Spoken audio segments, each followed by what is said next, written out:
बिस्मिल्लाहिर्रहमानिर्रहीम। अस्सलाम वालेकुम। आज की वीडियो में हम बात करेंगे कि ज़मीन हमने किस तरह से तैयार करनी है अपनी वेजिटेबल्स लगाने के लिए, या किचन गार्डनिंग में अगर हम अपनी सब्ज़ियां वगैरह लगाना चाहते हैं तो हमने बेड किस तरह से तैयार करना है, उसकी सिमत हमने क्या रखनी है, जो हमने बेड तैयार करना है या क्यारी तैयार करनी है तो उसकी डायरेक्शन किस तरह से होनी चाहिए, उसका साइज़ कैसा होना चाहिए, कितनी चौड़ी हमने बनानी है और कितनी उसको हमने लंबाई देनी है। और तीसरा ये कि जो मट्टी हमने उसकी जो है वो किस तरह से प्रिपेयर करनी है, उसको हमने ज़रखेज़ किस तरह से बनाना है, हेल्थी किस तरह से बनाना है। ख़ासकर वो मट्टी जो बिल्कुल बेकार मट्टी है, जिसके अंदर हमने फ़र्स्ट टाइम अगर कुछ सब्ज़ी वगैरह लगानी है, वेजिटेबल लगानी है या कोई फ्रूट प्लांट लगाने हैं, तो सबसे पहले तो हम बात कर लेते हैं कि इसकी हमने डायरेक्शन किस तरह से रखनी है, सिमत इसकी हमने जो है वो किस तरह से रखनी है। ख़ासकर विंटर सीज़न में, सर्दियों के मौसम में ये जो सिमत है, इसकी जो डायरेक्शन है ये बहुत ज़्यादा मैटर करती है हमारी जो वेजिटेटिव ग्रोथ है या जो इसके ऊपर फ्रूटिंग होनी है उसके ऊपर। जिस तरह से मैं इस टाइम खड़ा हूँ, अब मैंने ये एक बेड जो है वो तैयार किया हुआ है, जिसके अंदर मैंने अभी लगानी है कुछ सब्ज़ियाँ वगैरह, उनकी प्लांटेशन करनी है। तो मेरे इस साइड के ऊपर जो है वो मशरिक़ है और इस साइड के ऊपर मगरिब है, और सामने मेरे जो है वो जनूब और पीछे मेरे है शमाल। फ़ायदा क्या है कि जब हम इस तरह से खेलियाँ बनाएंगे इस साइड के ऊपर, सूरज जब सुबह के टाइम इस तरफ से तुलू होगा, उठेगा, तो हमारी जो ये जो खेली हमारी जो बेड होगा या खेल होगी निकली हुई, तो उसकी मशरक़ वाली साइड के ऊपर जो है सुबह से लेके सूरज के तुलू होने से लेके तकरीबन 11 बजे तक उसकी मशरक़ वाली साइड के ऊपर फुल सनलाइट पड़ेगी, धूप पड़ेगी बराबर प्रॉपर, और जिससे उसकी वेजिटेटिव ग्रोथ अच्छी होगी, उसकी फ्लावरिंग अच्छी होगी, उसके ऊपर फ्रूटिंग अच्छी होगी। 11 से लेके तकरीबन 1 बजे तक उसके टॉप के ऊपर सूरज, क्योंकि बिल्कुल हमारे सर के ऊपर होता है, तो पूरे बेड के ऊपर टॉप के ऊपर जो है वो धूप पड़ेगी प्रॉपर, सारे इक्वल बिल्कुल बराबर। और उसके बाद 1 बजे से लेकर फिर शाम सूरज गुरूब होने तक जो है हमारी जो बेड हमने बनाया हुआ है उसकी मगरब वाली साइड के ऊपर, दूसरी साइड के ऊपर जितने भी प्लांट हमने लगाए हुए हैं तो उनके ऊपर जो है वो धूप पड़ेगी। इस तरह से पूरे दिन में जो धूप है वो हमारे पौधों को तकरीबन इक्वल मिलेगी, कि कुछ घंटे इस साइड से मिल गई, कुछ घंटे इस साइड से मिल गई। इस साइड वाले प्लांट्स जो हैं उनको भी उतनी ही धूप मिली, जो दरमियान में पौधे लगे हुए हैं उनके ऊपर भी उतनी ही धूप पड़ी, और जो इस साइड के ऊपर लगे हुए हैं प्लांट्स उनके ऊपर भी बिल्कुल उतनी ही धूप पड़ेगी। तो इस तरह हमारे जो प्लांट्स हैं वो भी हेल्थी होंगे, उनकी वेजिटेटिव ग्रोथ भी अच्छी होगी, क्योंकि जो फोटोसिंथेसिस का जो अमल है वो भी अच्छा होगा, तो उनके ऊपर फ्लावरिंग अच्छी होगी और जो फ्रूटिंग है वो भी अच्छी होगी। जब हम इस तरह से बनाएंगे शमाल से जनूब की तरफ, इसकी जो लेंथ हमने रखनी है, लंबाई जो रखनी है हमने, वो शमाल और जनूब की जानिब रखनी है, और जो चौड़ाई हमने मशरक़ और मगरब की जानिब रखनी है। अब ये जो बेड मेरा बना हुआ है, इसकी अगर हम साइज़ की बात करें तो ये 4 फीट चौड़ा है और तकरीबन 15 फीट जो है वो इसकी लंबाई है। यानी कि मशरक़ और मगरब के साइड पे जो इसकी चौड़ाई है वो इसकी 4 फीट है, और जो इसकी लंबाई है वो 15 फीट है। जब सूरज इस साइड से निकलेगा तो पूरी 15 फीट की जो लाइन है इस साइड पे उसके ऊपर धूप पड़ेगी, और शाम के टाइम दोपहर के बाद जब इस साइड पे सूरज आ जाएगा तो पूरी 15 फीट की जो लाइन है इसी तरह से उसके ऊपर धूप पड़ेगी। और इस तरह से जो जितने भी प्लांट्स हैं अंदर भी हैं, धूप कुछ अंदर जाएगी कुछ बाहर रहेगी, तो वो उसके ऊपर बिल्कुल प्रॉपर जो है वो बेहतरीन धूप पूरी पड़ेगी और सब पौधों के ऊपर एक जैसी धूप पड़ेगी। इस तरह से इनकी जो है वो ग्रोथ हमारे प्लांट्स की जो अच्छी होगी। इसलिए इसकी डायरेक्शन जो है वो बहुत ज़रूरी है कि हम जो बेड प्रिपेयर करें, खेलियाँ बनाएं, बेशक हम क्यारी बनाएं, या जैसे भी हमने इसको तैयार करना है, लाइनें लगानी है, तो उनकी जो डायरेक्शन है वो इस तरह से होनी चाहिए कि उसकी जो लंबाई है वो शमाल और जनूब की जानिब होनी चाहिए इस तरह से, और उसकी चौड़ाई जो है वो मशरक़ और मगरब की जानिब होनी चाहिए, ताकि उसके ऊपर प्रॉपर जो है वो धूप पड़ सके। अच्छा, ये हो गया इसकी डायरेक्शन। अब बात कर लेते हैं इसके साइज़ की, कि हमने इसका जो साइज़ है वो कितना रखना है। जो हमने बेड बनाना है जिसके ऊपर हमने सब्ज़ियाँ वगैरह लगानी है, तो उसकी जो चौड़ाई है वो हमने ज़्यादा से ज़्यादा 4 फीट, 3 फीट रख लें या 4 फीट रख लें, 4 फीट से हमने ज़्यादा नहीं रखनी। और लंबाई आप जितनी मर्ज़ी रख लें, बेशक 5 फीट रख लें, 6 फीट रख लें, 10 फीट रख लें, 15 फीट रख लें, 50 फीट रख लें, जितनी आपके पास गुंजाइश है, जितनी आप बनाना चाहते हैं उतनी आप इसकी जो है वो लंबाई रख लें। लेकिन जो चौड़ाई है वो हमने 4 फीट रखनी है। उसकी वजह ये है, जिस तरह ये मेरा बेड है, इसकी चौड़ाई 4 फीट है, एक बाउंड्री इस साइड पे है, एक बाउंड्री इस साइड के ऊपर लगी हुई है।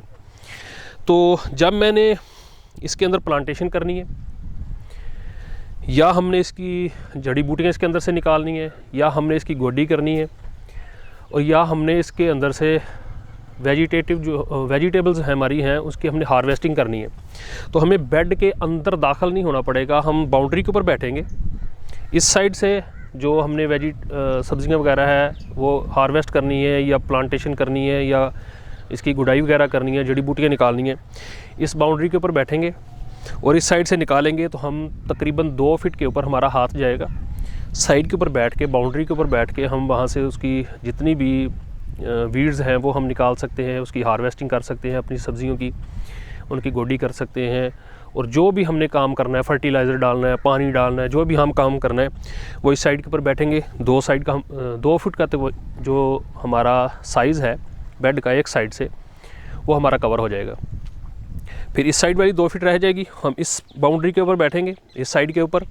तो इस साइड से हम बैठ के वो काम कर सकते हैं जो भी हमने करना है, चाहे हमने हार्वेस्टिंग करनी है, गोडी करनी है, पानी डालना है, फर्टिलाइज़र डालना है, जड़ी बूटियाँ निकालनी है, जो भी काम करना है। क्योंकि हमारी 4 फीट का बेड है, 2 फीट हम इस साइड पर बैठ के कवर कर लेंगे, 2 फीट हम इस साइड पे बैठ के कवर कर लेंगे। और लंबाई जितनी भी होगी हम इस तरह से साफ़ करते हुए, इसको काम करते हुए आगे को चलते जाएंगे। तो इस तरह से हमारे बेड के ऊपर जो काम भी सारा हो जाएगा और हमें बेड के अंदर दाखिल होना नहीं पड़ेगा, बेड के अंदर हमें पाँव रखने की ज़रूरत नहीं पड़ेगी। क्योंकि जब मिट्टी गीली होती है, नरम होती है, उसके ऊपर हम जब पाँव रखते हैं, हमारे वज़न की वजह से ज़मीन जो है वो बैठ जाती है, उसकी सतह सख्त हो जाती है, कॉम्पैक्ट हो जाती है मिट्टी, जिस वजह से जो हमारे प्लांट्स होते हैं उनकी रूट्स बहुत नाजुक होती हैं, फीडर रूट्स ऊपर होती हैं, वो डैमेज भी होती हैं। ज़मीन सख्त होने की वजह से उन रूट्स की जो ग्रोथ है वो अच्छी नहीं होती और उनको प्रॉपर फिर पौधों की नशोनुमा में मसला आता है। जिस तरह से इस वजह से जो हमारे प्लांट हैं उनकी ग्रोथ अच्छी नहीं होती। इसलिए अवॉइड करना है कि हमने जो बेड बनाना है तो उसकी हमने साइज़ जो है, चौड़ाई उसकी बहुत ज़्यादा नहीं रखनी, ज़्यादा से ज़्यादा 4 फीट या 3.5 फीट, 3 फीट, वो आप जितना मैनेज करना चाहें, ज़्यादा से ज़्यादा 4 फीट रखनी है। इससे ज़्यादा हमने इसकी चौड़ाई नहीं करनी, लंबाई जितनी मर्ज़ी कर ले। अच्छा, ये होगी इसकी साइज़ की बात, इसकी डायरेक्शन की बात होगी, इसकी साइज़ की बात होगी।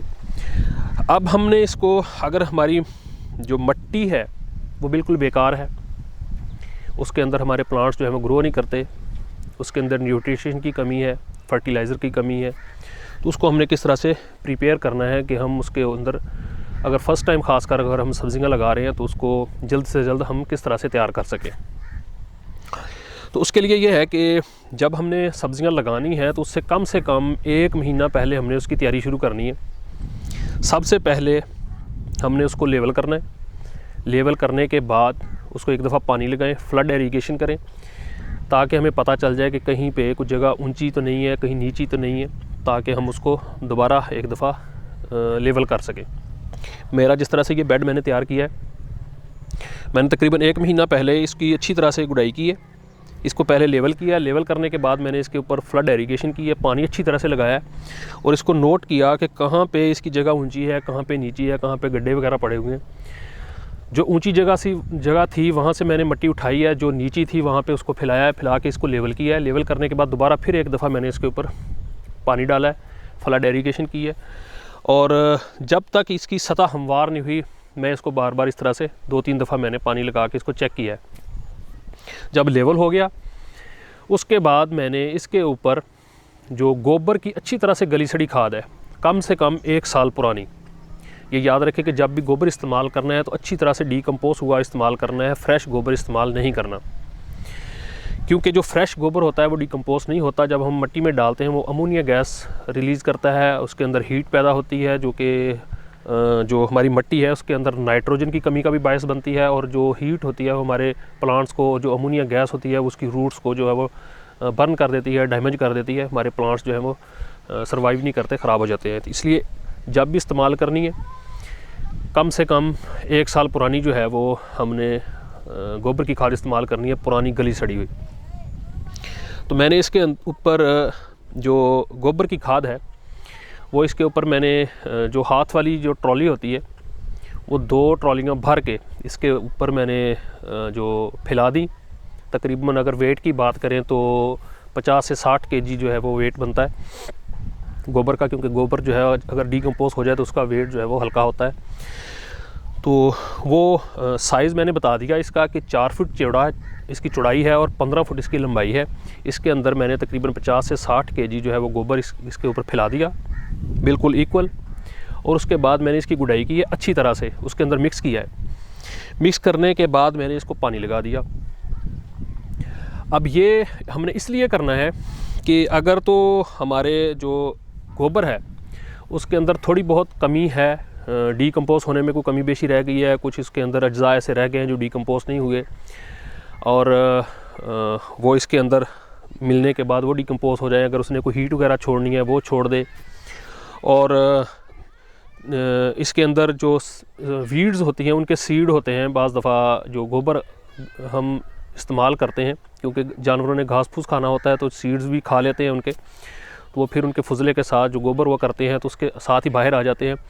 जो जड़ी बूटियों के सीड्स होते हैं कुदरत ने इनके अंदर सलाहियत रखी हुई होती है कि ये कई कई साल तक ज़मीन में पड़े रहते हैं और ये ख़राब नहीं होते, इनको ना फंगस लगती है ना ये गलते सड़ते हैं, ये इतनी जल्दी ख़राब नहीं होते। इनके अंदर क़ुव्वत मुदाफ़ियत ज़्यादा होती है। जो हम आम वेजिटेबल के सीड लगाते हैं या सब्ज़ियों के या दूसरी फसलों के हम सीड इस्तेमाल करते हैं उनके अंदर क़ुव्वत मुदाफ़ियत कम होती है बनिस्बत इन जो वीड्स हैं, जड़ी बूटियाँ हैं, उनकी जो क़ुव्वत मुदाफ़ियत होती है उनके मुकाबले में।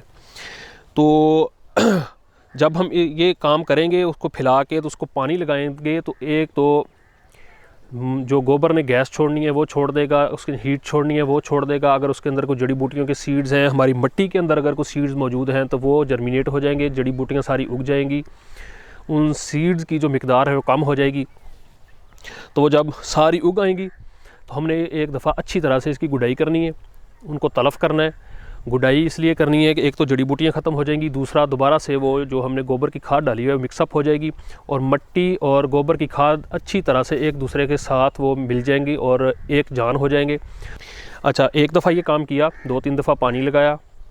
लगाने के बाद जब वत्तर आ गई ज़मीन, जिस तरह से अब ये देख रहे हैं, ये ऊपर से सफ़ेद है, आपको नज़र आ रही जैसे खुश्क है, ये खुश्क नहीं है, ऊपर से इसकी सतह सफ़ेद है लेकिन इसके अंदर मॉइस्चर मौजूद है। ये वत्तर हालत में इस टाइम अगर हम इसकी गुडाई करें तो बहुत अच्छी तरह से इसकी गुडाई होगी। अच्छा, मैंने जब फर्स्ट टाइम इसको ऐसे किया तो ये जो हमारा बेड था ये सारा जड़ी बूटियों से भर चुका था। इसके अंदर कहीं से भी ज़मीन नज़र नहीं आ रही थी, मिट्टी नज़र नहीं आ रही थी, इतनी जड़ी बूटियों की बहुतात थी इसके अंदर कि सारा बेड भर चुका था। तो मैंने जब इसकी एक दफ़ा गुडाई की करके दोबारा फिर इसको पानी लगाया तो मुसलसल इसकी जड़ी बूटियाँ जो हैं वो उगना कम हो गई। अच्छा, तकरीबन 15 दिन के बाद मैंने दोबारा इसके अंदर वही गोबर की खाद फिर ऐड की, उतनी ही क्वांटिटी में, तकरीबन 50 से 60 केजी। वो 2 ट्रॉलियाँ जो हैं जो आप स्क्रीन पे देख भी रहे हैं, तो ये भर के मैंने इसके अंदर डाली हैं, ऊपर फैला दी। फैला के फिर मैंने गुडाई की है इसकी अच्छी तरह से। करने के बाद फिर मैंने फ्लड इरिगेशन कर दी इसकी, ताकि जो दोबारा मैंने गोबर की खाद डाली है वो भी मिक्सअप हो जाए, उसने भी अगर कोई हीट वगैरह छोड़नी है तो वो छोड़ दे, अमोनिया गैस जो रिलीज़ करनी है वो कर दे, और उसके अंदर जो सीड्स हैं जड़ी बूटियों के वो भी उग गए। तो इस तरह से मैंने 2 दफ़ा इसके अंदर ऑर्गेनिक मैटर इसके अंदर मिक्स किया है गोबर खाद की सूरत में, और उसको फर्टिलाइज़र जो फ्लड इरिगेशन की है। अब बार बार करने के बाद ये लास्ट टाइम है मेरा कि अब ये जड़ी बूटियाँ आप देख सकते हैं कि मेरे इस बेड के अंदर बिल्कुल ना होने के बराबर रह गई हैं। जो ज़्यादा जड़ी बूटियाँ थी वो सारी जर्मिनेट हो चुकी हैं, सीड उनके जो हैं वो जर्मिनेट हो चुके हैं। अब बिल्कुल इक्का दुक्का जो सीड्स हैं वो रह गए हैं। ये अब इसको मैं एक दफ़ा गोडी करूँगा तो ये जो जड़ी बूटियाँ उगी हुई हैं ये भी तलफ़ हो जाएंगी। तो मेरी ये जो ज़मीन है, ये जो मिट्टी है, ये जो बेड है, ये जड़ी बूटियों से बिल्कुल पाक साफ़ हो जाएगा। अब मैं इसके अंदर जो भी प्लांटेशन करूँगा, पौधे लगाऊँगा, तो इनके अंदर जड़ी बूटियाँ जो है वो बिल्कुल भी नहीं उगेंगी। अगर कोई इक्का दुक्का उग भी गई तो उसको हाथ से हम निकाल देंगे। तो ये याद रखें कि ये जो मैंने गोबर की खाद बताई है, ये स्टेप बाय स्टेप हमने इसी तरह से डालनी है। एक ही दफ़ा सारा गोबर हमने नहीं डाल देना। अगर एक ही दफ़ा डालेंगे तो वो अच्छी तरह से वो ना तो डिकम्पोज होगा ना मिक्सअप होगा। और जब हमने इसकी गोडी करनी है तो जो प्लांटेशन करने से पहले तो कम से कम 6 से 8 इंच हमने गहरी इसकी गोडी करनी है। और जब इस तरह से हमारा देखें कि जड़ी बूटियाँ तकरीबन सारी उग गई हैं और लास्ट जो हमने फर्टिलाइज़र इसके अंदर ऐड किया है ऑर्गेनिक जो गोबर की खाद, उसको तकरीबन 15-20 दिन हो गए। तो उसके बाद फिर हमने ज़मीन को अच्छी तरह से तैयार करके गोडी करके तो उसके अंदर हमने प्लांटेशन करनी है, अपने प्लांट्स लगाने हैं।